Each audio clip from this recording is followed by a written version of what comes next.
함께 읽겠습니다. 사람의 마음에는 많은 계획이 있어도 오직 여호와의 뜻만이 완전히 서리라. 아멘. 잠언 19장 15절부터 21절까지 본문입니다. 오직 여호와의 뜻만이 완전히 서리라. 오직 여호와의 뜻만이 완전히 서리라 라는 말씀의 제목입니다. 21절에 나와 있습니다. 21절 보시면 사람의 마음에는 많은 계획이 있어도 오직 여호와의 뜻만이 완전히 서리라. 자, 이렇게 증거하고 있습니다.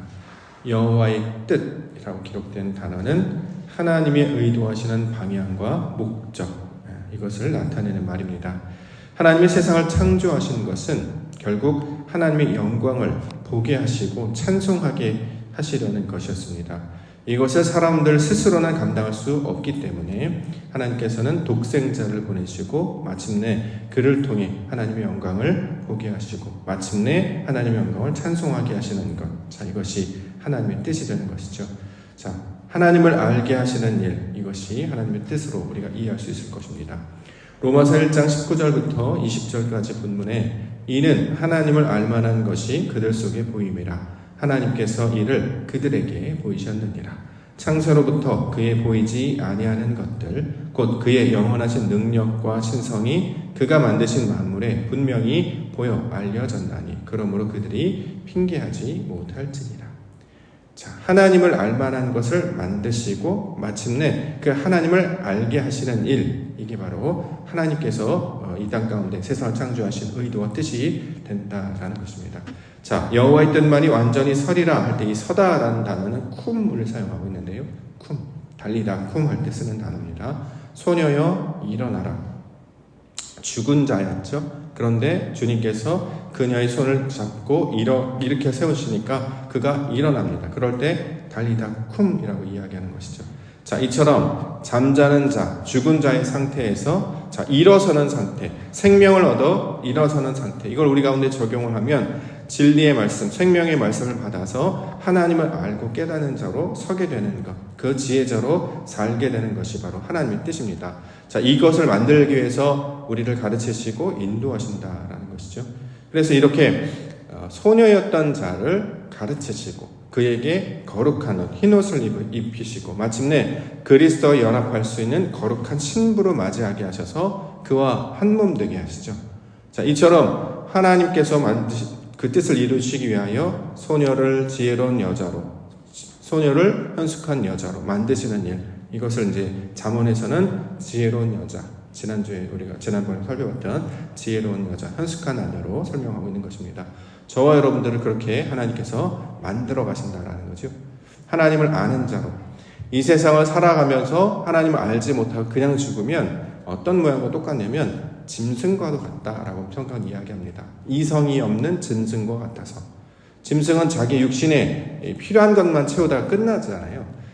인간이 짐승과 다른 이유는 그 창조주 하나님을 인지하고 깨달을 수 있는 지혜 능력이 그에게 있다는 것입니다. 안타깝게도 사람은 스스로 할 수 없으나 오직 여호와께서 이것들을 우리 가운데 주셔서 인도해 가심으로 보이지 아니하는 하나님, 그러나 존재하시는 하나님을 알게 하시는 자로 만들어 가고 있습니다. 그 하나님의 백성으로 부르시기 위하여 저와 여러분들을 이 자리에 인도해 주신 줄 믿습니다. 하나님의 뜻이 내 안에 서게 하여 주시옵소서. 하나님께서 원래 의도하신 바대로 우리가 신앙생활을 하면서 점점 더 하나님을 알게 하시고 점점 더 깨닫게 하여 주셔서 하나님이 기뻐하시는 하나님의 백성들로 살아가게 하여 주시옵소서. 이것을 창세기에서는 큰 광명체의 빛을 받는 작은 광명체로 설명합니다. 우리가 작은 광명체잖아요. 하나님의 영광의 빛을 받아서 반사하는 존재. 이걸 그리스도 예수께서는 세상의 빛이다. 너희는 등경에 올려놓는 빛이다. 자, 이렇게 말씀하고 있다는 거죠. 다시 예배가 시작되었는데 우리가 말씀을 붙들고 하나님을 아는 것에 자랑함으로 우리 하나님의 영광 가운데 살아가는 우리 믿음의 자녀와 성도와 교회가 되기를 주의 이름으로 간절히 축원합니다. 자, 자기의 영혼을 지키는 자 설명하고 있습니다. 15절, 16절. 15절, 16절 함께 읽을게요. 시작. 게으름이 사람으로 깊이 잠들게 하나니 태만한 사람은 줄일 것이니라. 계명을 지키는 자는 자기의 영혼을 지키거니와 자기의 행실을 삼가지 아니하는 자는 죽으리라.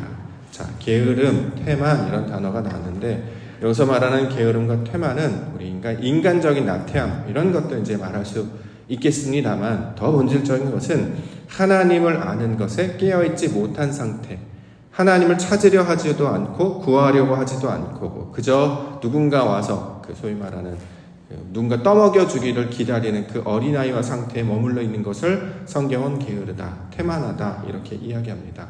자, 이제 지혜가 자라고 하나님을 아는 지식에 자라가는 사람들은 여기 16절에 계명을 지키는 자로 살아가게 된다는 거죠. 유대인들은 전통적으로 13살, 12살에서 13살이 되면 성년식을 치릅니다. 성인식을 해요. 그때 뭘 하냐면 이제 소위 말하는 율법서를 전해주면서 율법을 읽을 수 있는 자격을 주고 또 회당에 모여서 그 말씀을 들을 수 있는 기회를 준단 말이죠. 이렇게 율법을 주는 것은 이제 너희가 스스로 말씀을 받아서 읽을 수 있는 자가 되었으니 너희가 스스로 말씀을 찾고 구하는 자로 나아갈 것을 가리키고 있는 말입니다. 이전까지는 이제 어린아이, 젖먹이와 같은 신앙의 상태였다면 이제 스스로 읽고 보고 듣고 이렇게 함으로 하나님을 아는 것에 마음을 쏟도록 이렇게 성인, 어른이 되었다라는 그 행사를 합니다. 마찬가지로 하나님을 아는 자들은 더 이상 게으름이나 퇴만한 상태로 있게 되면 잠드는 자나 줄이는 자와 똑같기 때문에 우리에게 맡겨주시는 계명을 지키는 것으로 자기의 영혼을 지키라, 행실을 삼가라 이렇게 이야기합니다. 말 그대로 배우는 거죠. 하나님이 어떤 분이신지를 배우게 되고 하나님이 어떤 분이신지를 찾게 됩니다. 그러면 이 세상 가운데 하나님이 우리에게 주신 것을 성실하게 감당하는 자로 살아가게 된다라는 것입니다. 예를 들어서 집을 우리가 이제 명절을 보냈습니다만 명절 지나고 나면 이제 해야 될 게 이제 청소잖아요. 음식도 정리하고 먹을 것도 정리하고 이런 주변에 어떤 선물 들어온 것도 해서 이 명절이 지나면 이제 바깥에 쓰레기들이 엄청나게 나오는데 겨울이 지나고 이제 봄을 맞이하는 다음 주 바로 보니까 입춘이 바로 시작이 되더라고요. 이처럼 집을 우리가 청소하지 아니하고 그냥 내버려 두면 저절로 깨끗해지는 게 아니라 먼지가 쌓이고 식물들이 죽고 이 모든 것들이 이제 낡아지게 되는 거죠. 그래서 우리는 항상 청소하고 다시 닦고 여러 가지 것들을 새롭게 이제 만듭니다. 그래야 깨끗하게 되고 살아가게 되는 것과 똑같은 것입니다. 마찬가지로 우리의 심령도 우리의 영적인 마음도 똑같습니다. 돌보지 아니하면 우리가 정리하거나 깨끗이 청소하지 않으면 무뎌지게 되는 것이고 무감각해지게 되는 것이죠. 그래서 하나님께서 우리에게 계명을 주셨습니다. 그래서 그것을 지키는 자가 될 것이다. 자, 이렇게 설명하고 있는 것이죠.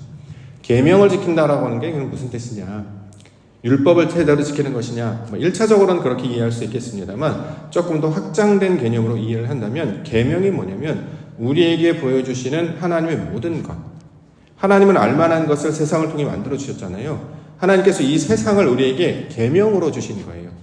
계명을 지킨다라고 하는 것은 그 계명, 우리의 삶 가운데 나타난 모든 정황 가운데 성실하고 충실하게 살아가는 것을 가리키고 있는 말입니다.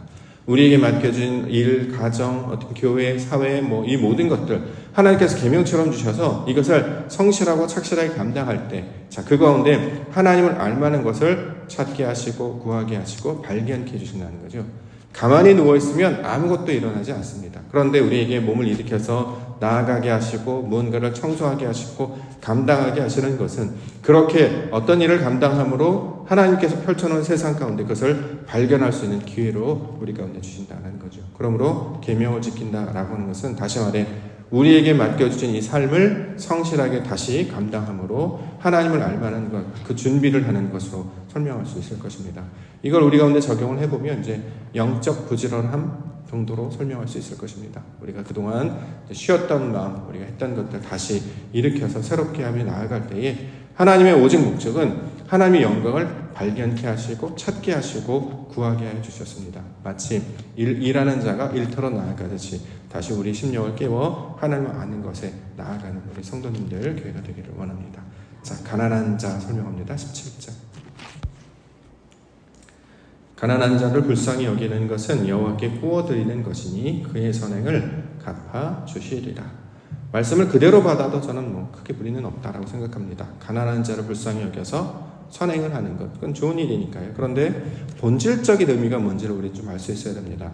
성경에서 가난한 자는 누굽니까?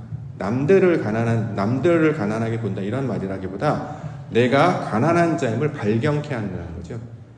여태까지 나는 가난한 자로 살지 않았죠. 왜요? 스스로 교만하여서 자기의로 가득하여서 여리고성을 만들고 에너석을 만들어서 스스로 갇힌 자기가 주인이 되어 살았던 사람입니다. 그런데 여호와의 영광의 빛이 비춰지니까 내 안에 아무것도 없구나. 그래서 스스로를 불쌍히 여김으로 어디로 나아가느냐? 하나님 앞으로 나아가게 된다는 거예요. 그걸 이제 가난한 자를 불쌍히 여기는 것은 여호와께 구워드리는 것이다. 그러면 하나님께서 그 마음을 불쌍히 여겨서 그 믿음대로 그 마음대로 채워주시겠다. 이런 의도로 이걸 받아야 할 것입니다. 예를 들면 사도행전 3장에 보면 성전 미문에 앉아있는 안진뱅이 이야기를 하고 있어요. 베드로와 요한이 기도 시간에 성전에 갔더니 그 성전 민음 앞에 한 어쩐 자가 구걸하고 있었단 말이죠. 근데 그러면 우리가 이제 그 구걸하는 자의 입장에서 한번 생각해 보죠. 왜 그는 몸이 불편한데 굳이 성전에 앉아 구걸하는 모양으로 그 성전 앞에 앉아 있을까요? 많은 사람들은 소위 말해서 이제 경제적인 도움이 필요하기 때문에 성전 민문에 들다는 사람들에게 한 푼 줍시오 이런 정도로 이해하는데 그런 의도로 설명하는 게 아닙니다. 성전 민문에 앉아 구걸한다라고 하는 것은 무슨 뜻이냐면 스스로는 하나님을 알 수 없는 자라는 거예요. 그래서 안진뱅이라고 묘사를 하는 겁니다. 자기 스스로는 하나님을 알 수 없어요. 그런데 하나님을 알 수 있는 방법이 어디냐? 성전이죠. 그런데 본인은 자기 스스로는 능력이 없고 또 장애를 가진 사람은 성전에 들어갈 수 없기 때문에 말씀을 들을 수조차 배울 수조차 없는 거예요. 그래서 성전에 드나드는 사람들에게 혹여 당신이 만났던 하나님에 관한 지식을 한마디로 들을까 하여서 그가 전해주는 그 가르침이나 깨우침이나 진리의 말씀을 조금이라도 들을까 하여서 그걸 구걸이라고 이제 번역을 해놨습니다. 원래 의도의 그 원문을 보시면 긍휼이라는 단어로 구제라는 단어로 이 번역이 되고 있습니다. 성경에서 구제는 말씀이 없는 자가 말씀을 받는 걸 구제라고 해요. 근데 우리는 그러한 지식이 없기 때문에 세상 사람들은 구제 이렇게 들으면 늘 돈을 준다고 생각한단 말이죠. 근데 성경은 돈이 아니라 지식입니다. 하나님을 아는 지식을 받지 못한 자라는 거죠. 놀랍게도 성전 미문에 앉아있는 그 자가 하나님의 때가 되니까 성전에 올라가는 베드로와 요한을 만났어요. 그 기도하는 자 베드로와 요한을 만났어요. 그랬더니 베드로와 요한이 그 성전 미문에 앉아있던 안진뱅이에 뭐라고 얘기합니까? 나에게 은과 금은 없거니와 내게 있는 것으로 내게 주노니 나사렛 예수 그리스도의 이름으로 일어나라고 얘기하는 거예요. 걸으라 이렇게 얘기한단 말이죠. 이전까지는 말씀도 들을 수 없고 진리로 배울 수도 없었어요. 이디오피아 내시도 성경에 많은 것은 읽었으나 여기서 말하는 그 핍박받는 그 자가 누구냐를 알지 못했단 말이죠. 그런데 베드로와 요한을 통해서 그 정답을 들었어요. 나사렛 예수 그리스도가 바로 구원의 방식이구나. 그것이 우리에게 주신 하나님께서 말씀은 열쇠와 같은 것이구나. 그 말을 들으니까 그 어떤 일이 벌어집니까? 일어났단 말이죠. 여호와의 뜻이 완전히 서리라 할 때 쿠미 역사가 일어났다는 거예요. 그래서 그가 어떻게 했느냐? 일어난 자가 어디로 가느냐? 집으로 가지 않았어요. 성전 안으로 들어가서 하나님을 찬송하였다. 다시 말해 여기서 말하는 가난한 자란 우리를 가리키는 말이죠. 그래서 우리 스스로 하나님, 나는 하나님에 관한 지식이 없는 사람입니다. 불쌍히 여겨주시고 하나님이 이것을 채워주시옵소서라고 할 때에 하나님이 그 가운데 그 찾고 구하는 자에게 은혜를 베푸셔서 채워주신다라고 말씀하고 있습니다. 우리가 새벽마다 애쓰고 있어요. 수고하고 있습니다. 다시 예배하고 있습니다. 왜 그러냐면 우리가 가난한 자임을 알기 때문에, 하나님의 말씀이 없이는 살 수 없음을 알기 때문에, 하나님의 진리의 말씀이 없으면 내가 이 세상을 감당할 수 없는 자임을 알았기 때문에, 그래서 날마다 새벽에 나와서 주여 안진뱅이와 성전 미문에 앉은 그 사람처럼 불쌍히 여겨주시옵소서라고 말한단 말이에요. 그런데 놀랍게도 하나님의 때에 그 놀라운 영광의 응답이 일어나는 것을 성경을 통해 보여주고 있습니다. 베드로와 요한을 통해서 들었던 그리스도 예수, 그가 만났던 나사렛 예수 그리스도를 만날 때 그가 일어서서 성전 안에 들어가 마음껏 찬송했던 것처럼 우리가 이 예배를 통해 하나님의 뜻을 구하며 나아갈 때 마침내 우리 하나님의 뜻이 우리 가운데 나타난 그때를 허락하여 주실 줄 믿습니다. 20절, 너는 권고를 들으며 훈계를 받으라. 그리하면 내가 필경은 지혜롭게 되리라. 이렇게 얘기하죠. 지혜, 하나님을 찾는 자가 될 것이다. 그러니 어떻게 해요? 권고를 들으며 훈계를 받으라. 우리에게 주실 말씀을 계속해서 가르침을 받는 것입니다. 저라고 하는 목사, 메신저를 통해서 훈련되고 받아야 될 어떤 신앙적 방법은 뭐냐면 어떻게 말씀 안에 담겨져 있는 하나님을 찾을 것인가, 그걸 배우는 거예요. 성경에 대한 지식을 배운다기보다 말씀을 계속 풀어가는데 어떻게 저걸 하나님께 연결시키지? 어떻게 이것을 통해 하나님의 그 영광을 발견하려고 하지? 그 방식을 배우는 거예요. 그것이 권고 훈계라는 말이죠. 이렇게 사십시오, 저렇게 사십시오라고 하는 삶의 방법이나 어떤 방식을 말하는 게 아니라 어떤 정황 속에서도 결국 하나님을 어떻게 기가 막히게 찾아내는구나, 요걸 배우는 거란 말이에요. 왜냐하면 그리스도 예수께서 그렇게 하셨기 때문에. 우리가 예배하는 방식도 똑같단 말이죠. 그래서 세상에 많은 예화를 들 수도 있습니다. 근데 중요한 건 그 안에 진리가 담겨 있지 않고 하나님에 관한 깨달음이 없다면 죽은 의미가 되기 때문에 끊임없이 어떻게 말씀을 통해 우리 여호와의 하나님을 발견하게 될 것인가, 자, 이것을 배우는 것이 바로 신앙 가운데 주시는 훈계, 권고가 되는 것입니다. 노래를 배우는 사람들이 가장 하고 싶은 게 피드백이더라고요. 마술을 하는 사람들한테 물어봐도 자기에게 필요한 게 피드백이에요. 잘하는지 못하는지, 어떻게 하면 소리를 낼 수 있는지, 어떻게 하면 발성이 되는지, 어떻게 하면 기술이 되는지. 예술가들은 그 터치 한 번, 음정 한 번, 자세 한 번, 그거 한 번 교정받기 위해 정말 많은 시간과 노력과 돈을 들여서 그 배우는 그 선생님 앞에 나가서 그 레슨, 그 피드백을 받게 됩니다. 왜 그러느냐? 그 한 번의 터치, 한 번의 가르침이 그의 인생과 기술을 바꿔내기 때문이다라는 거죠. 놀랍게도 지혜를 찾고 하나님을 찾는 자들은 권고를 듣게 되고 훈계를 받게 될 것이다. 그럼 반드시 어떻게 해요? 지혜를 얻게 될 것이다. 이렇게 이야기합니다. 이러한 자들이 바로 깨어있는 자들, 잠자는 자들, 나태하거나 게으르거나 태만한 것이 아니라 하나님 앞에 민감하고 예민하여서 그런 것들이 들린다라는 거잖아요. 세상 가운데 보여지는 정황을 통해서 숨겨놓은 하나님의 것을 발견하는 것. 그래서 그 수많은 무리 속에서 찾아내는 보물찾기처럼 이것을 발견해내는 자를 여호와의 뜻을 세운 자로 설명하고 있는 것입니다. 저와 여러분들을 그것 가운데 세우신 줄 믿습니다. 그래서 많은 이야기, 많은 어떤 행동들을 할 수 있습니다. 근데 그럼에도 불구하고 그 안에 하나님을 아는 지식을 말하고 하나님을 아는 지식으로 살아가게 되면 그가 어두운 세상 가운데, 어두운 밤하늘 가운데 빛나는 별과 같은 빛들이 되는 것입니다. 그것이 하나님의 의도와 뜻이 되고 있습니다. 저와 여러분들을 그 모양으로 만들어 주실 줄 믿습니다. 그러므로 다시 성실로 예배 가운데 나아가기를 원합니다. 성전 미문 앞에 달려나아가 주여 불쌍히 여겨주시옵소서. 나는 날마다 주의 음성을 듣기를 원하고 하나님의 은혜 받기를 원하고 주의 영광 만나기를 소망합니다. 놀랍게도 그러한 자들 가운데 하나님 은혜를 베풀어 주시고, 어떻게 그러할 수 있을까? 그냥 먹고 살기에도 바쁘고 자기 것 하고 바쁠 텐데 왜 그러한 행동으로 굳이 성전 앞에 나아가 예배 앞에 나아갈까? 놀랍게도 그것은 하나님께서 감동을 주셔서 우리에게 인도하시는 하나님의 섭림을 기억합니다. 우리로 예배하게 하시는 것은, 기도하게 하시는 것은 하나님의 의도와 뜻이 있는 줄 믿습니다. 그 달리다 쿰에 사람들이 되게 하시기 위하여 하나님께서 우리를 보내신 줄 믿습니다. 그 자리 가운데 주의 음성을 기대하며 마침내 만나게 될 그리스도 예수, 그 진리의 남편 되신 우리 주님을 만남으로 다시 생명을 얻고 지혜를 얻고 하나님의 영광을 얻으며 살아갈 수 있는 우리 믿음의 성도와 교회 되기를 주님의 이름으로 축원합니다. 기도하겠습니다.